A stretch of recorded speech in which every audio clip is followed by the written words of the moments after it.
mais ou menos umas 7, 8 obras. 7 a 8 obras. Dessas, eu coloquei 5 na prova. Eu já expliquei 2, vou explicar mais 3. As que eu não expliquei, as que eu não coloquei no quadro, eu não coloquei na prova. Agora, obviamente, tu não está estudando para a tua vida, para tu fazer uma prova só minha. João Pedro.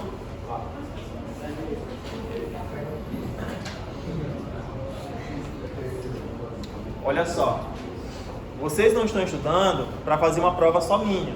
Vocês estudam para aprender o conteúdo independente para onde vocês vão. Estejam.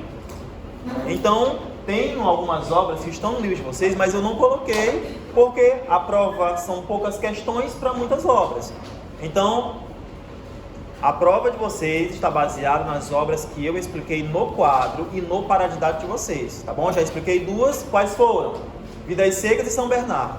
Vou explicar agora Fogo Morto, 15 e o Capitães da Areia, mais o paradidático. Simples, uma questão de cada e 5 do paradidático, tá bom? Vamos lá, tem do paradidático, tem acho que 3 perguntas específicas e 4 específicas e uma no geral. Que só consegue, dissertar, escrever, explicar quem realmente for ler o livro, certo? Bora lá. Olha só. Vamos explicar, viu? Deixa preparado bem aí para o que eu vou explicar. Esse aqui é o 15. E cadê a Bruna? Bruna, vou colocar bem na página 189. 189. Bem no meio tem um trecho do livro 15, bem no meio da página 189, então tem uma palavrinha destacada de amarela. Certo. Na hora que eu te pedir todo esse trecho para nós, viu? Olha só. Esse livro aqui, produção literária, lembrando, eu estou falando de romance, tudo que é romance é narração, tudo que é narração, eu fiz uma pergunta, acho que eu falei isso aqui já nessa semana passada. Eu fiz uma pergunta para vocês, acho que na primeira prova, na segunda prova, qual é a técnica utilizada quando alguém se resolve criar uma narração? Quando alguém resolve, um autor, escritor, uma narração, uma técnica muito utilizada para quem vive uma narrativa, um acontecimento, é o descritivismo. Tem gente que não sabe explicar através de uma questão sobre isso aqui. Descritivismo é a técnica, a atitude que eu faço de descrever alguma coisa, ou um personagem, ou um lugar, ou um acontecimento. Isso é comum nos romances e nas narrações. É o que vocês vão perceber, por exemplo, essa técnica em obras modernas. Porque eles estão voltados para causas aqui, causas da realidade. Eles vão pensar numa nova realidade, então eles têm que explicar. Então é natural que vocês encontrem essas técnicas. E aí, quando tu vai para o vestibular e Enem, às vezes eles fazem perguntas, elaborações, opções, em cima de conceitos simples. O descritivismo é a utilização de muito substantivo, ou muito adjetivo, ou muito aposto, ou muita adjunta de nominal. Tá bom? Então, sempre entender isso aí. Fogo Morto é uma obra do José Lins do Rego. O José Lins do Rego, ele foi um autor que viveu no interior de Minas Gerais e tudo que prevaleceu na infância dele, como lembranças, ele criou livros e narrações. Uma delas aqui tem no livro de vocês, O Menino de Engenho, e tem o Fogo Morto. Bom, o Fogo Morto conta a história do, se eu não estou enganado, gente, é do Coronel José Amaro e do Lula de Holanda, tá bom? É uma obra que perfaz o mundo dos coronéis, tá bom? Então, no mundo dos coronéis há a corrupção, há as desavenças, há a disputa pelo poder político, porque como vocês entendem, esse Brasil da época era muito pautado no voto de cabresto. Era uma atitude política, uma situação política, porque o Brasil se voltava para os coronéis. Então, naturalmente, você tem esse contexto de que prevalece a vontade dos coronéis, daqueles que tinham maiores terras e mais dinheiro. Bom, e nesse meio de disputa, o povo pobre, aí é onde entra o que não queria-se que o Brasil soubesse, que é a questão da fome e a questão da violência nessa obra. Bom, vou dar 2 episódios aqui. Tem um episódio onde Um dos personagens que o José Amaro, eu não tenho certeza. Ele chega, ele vai sair da fazenda e tem que se mudar numa mesma ideia de êxodo rural. Eu expliquei para vocês por que era comum aqui o êxodo rural na região Nordeste, obras regionalistas. Ele está fugindo da fome e ele, em determinado momento, ele está bem longe da fazenda, chega perto de um vilarejo e ele encontra uma cabra. Ele olha para um lado e para o outro, não sabe quem é o dono da cabra, ele pega, mata a cabra e numa atitude de animal de pegar aquela cabra, matar, comer, tirar carne, o dono da cabra chega, aparece. Então esse dono da cabra vai humilhar esse homem, ele vai bater nele na frente da esposa, dos filhos, e ele vai pedir pelo amor de Deus que ele dê pelo menos as vísceras para ele comer, já que a cabra pertence a ele, ele matou sem saber que o dono estava ali por perto. Então ele vai bater, vai humilhar e ele vai jogar as vísceras da cabra para ele comer, porque ele está morrendo de fome. Ele implorou pelo menos pelas vísceras, né, que é a parte do fato. Então ele vai dar e ele vai se sentir feliz, satisfeito, e vai até o vilarejo buscar água e sal para poder preparar essas vísceras, né, para os meninos e para a mulher comer. Então é uma obra que tem todo esse viés de um mundo onde os coronéis mandavam. Esses coronéis, eles manipulavam tudo pela corrupção. Aqui já entra, já coloquei aqui, a violência, porque para você manipular, quando você tenta dominar e impor, automaticamente isso se fazia através da violência. Tá bom? Então, é uma realidade onde não se existia nas obras. E onde é que começou isso, professor? Por exemplo, lá nos Sertões. A primeira obra pré-modernista, quando vocês viram lá, a Guerra de Canudos, tá bom? Então, isso gera uma tendência de mostrar essas realidades distantes, né, no interior do Brasil. Próximo. O 15 é da Raquel de Queiroz. Acho que nós já lemos a biografia aqui na obra, na aula.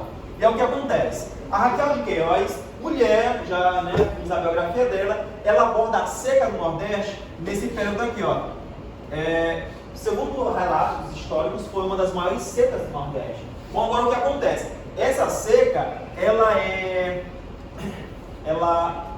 intensificada pela falta de recursos. Ela existe, hoje em dia continua existindo, mas ela é amenizada pela boa vontade, né, pelos projetos que tem em termos de solucionar o problema. Só que na época não existia essa ideia toda de solucionar o problema, então ela era intensificada. Então ela vai abordar com a família uma travessia, uma viagem que ela mesma, e é a parte biográfica, que ela e a família viveram numa travessia, numa viagem, se eu não estou enganado, do Ceará ao Rio de Janeiro, passando. Então tudo que ela viu nessa viagem, ela relatou em forma de narrativa, certo?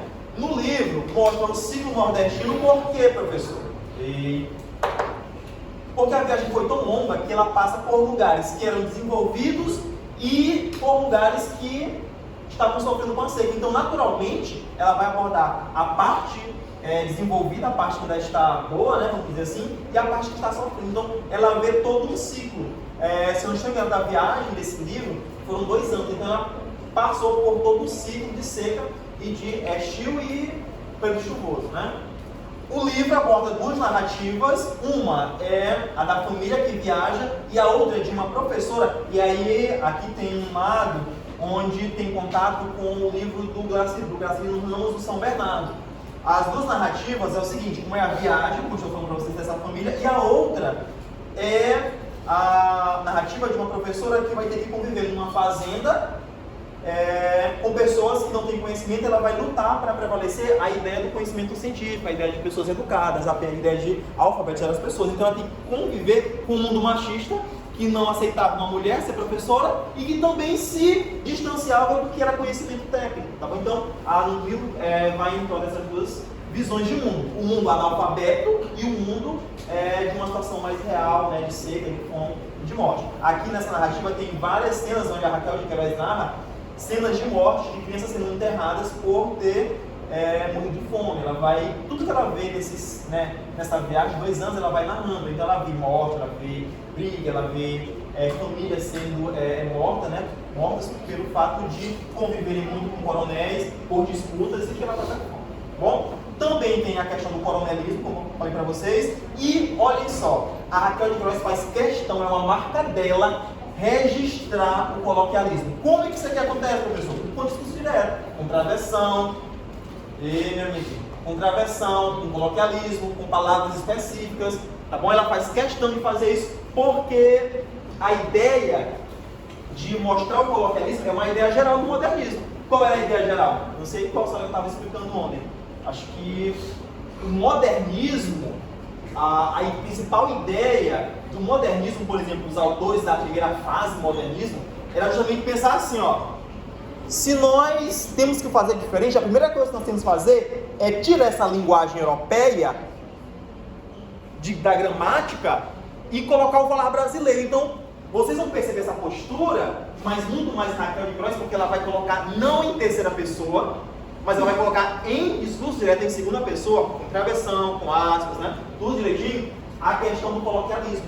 Então, é uma marca dela realmente registrar, narrar o que ela ouve, né, o que ela ouviu e o que ela conseguiu entender nas falas. Então ela faz questão, a marca dela. Não é que vocês não vão encontrar nos outros, vão sim, mas dela é com muito mais frequência essa questão do coloquialismo.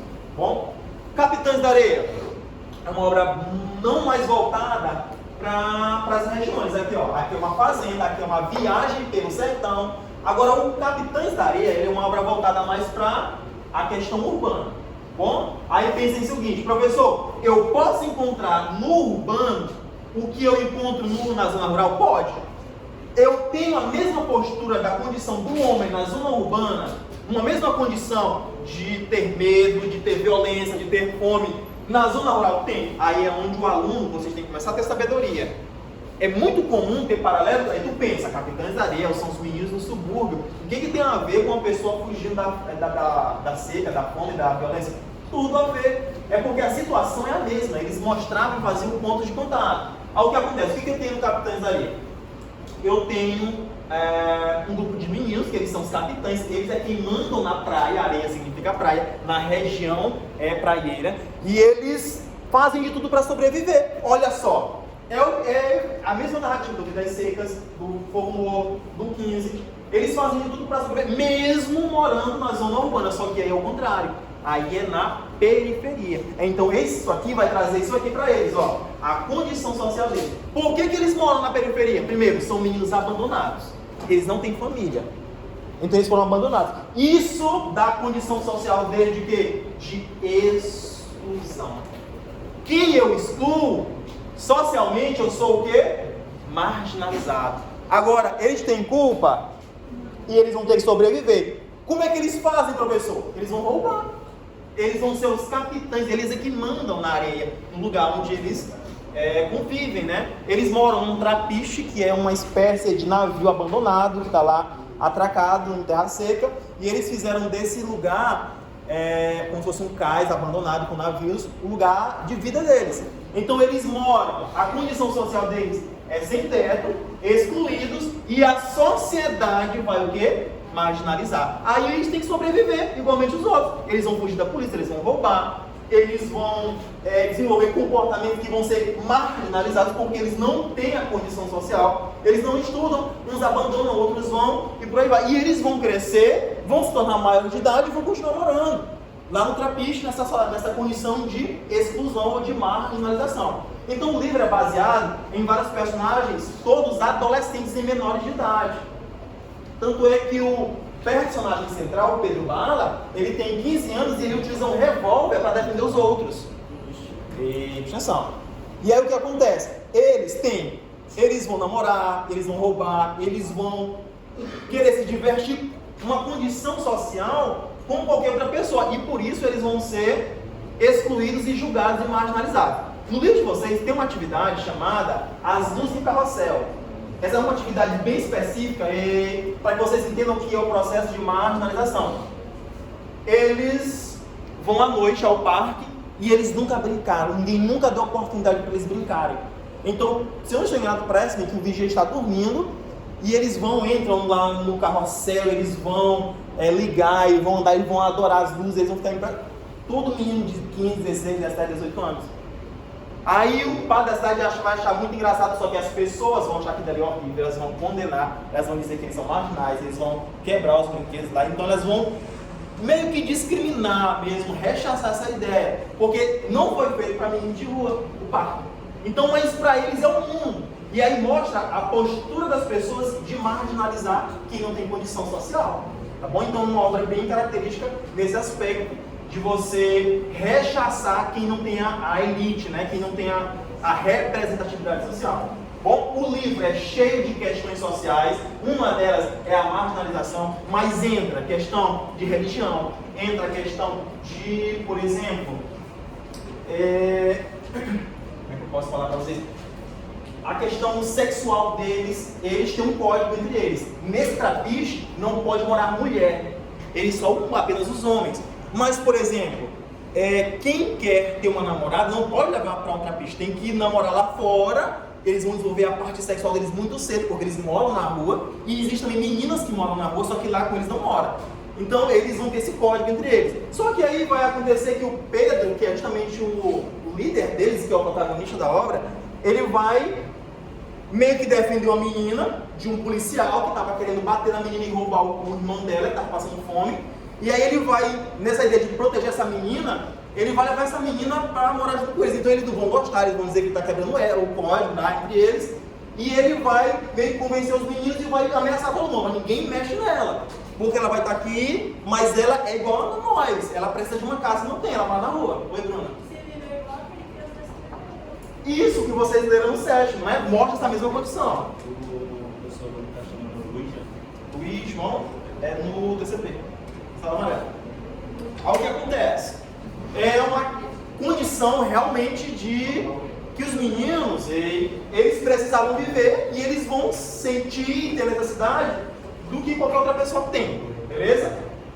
Os tipos humanos, na obra tem o policial, tem os meninos abandonados, tem as mulheres que elas estão todo dia na igreja, né? Então elas são as detentoras da moral da sociedade, tem o homem rico, tem o malandro, tem todos os tipos sociais, tipos humanos que perfazem, né, a sociedade de maneira geral. E a pluralidade religiosa. O que acontece? A Bahia, originalmente, ela é um lugar onde, até hoje, como hoje, muito mais na questão de política, né, pelo politicamente correto, sempre se conviveu com muitas questões religiosas. Então não é um estado que ele tem por origem a predominância de uma religião. E na obra mostra que os meninos, por exemplo, quando eles precisavam de conselhos, ou eles iam na igreja, ou eles iam no terreiro de candomblé. Para mostrar justamente que o estado da Bahia é feito e formado por uma pluralidade religiosa. E aí o que acontece? A obra mostra isso aí, que eles vão ter essa influência, né? Ou da questão religiosa, católica ou evangélica, mas também na questão do candomblé. Tem um fato curioso na obra, é o seguinte, que eu sempre falo, não é o que prevalece, mas acontece e o autor mostra. No Brasil dessa época havia uma crise de varíola, rubéola, acho que é rubéola. É o que fica umas bolinhas, corpo cheio de pintinhos. Não, é rubéola e varíola. Só que o governo da época era um governo de ditadura de extrema direita, que não atende à vontade de quem? Do povo. Então, normalmente, quem estava excluído, calma, não tem explicação, a margem era esquecido. E é o que acontece. No livro conta que toda semana, quando eles iam na periferia, eles passavam por um carro levando um caixão. E até um dos meninos, eles são doentes, os meninos eles têm algumas enfermidades. Então, quando eles ficam doentes, ou eles cuidam entre eles, o Pedro para vai e assalta uma farmácia, compra um remédio para um amigo, ou então eles vão até o padre.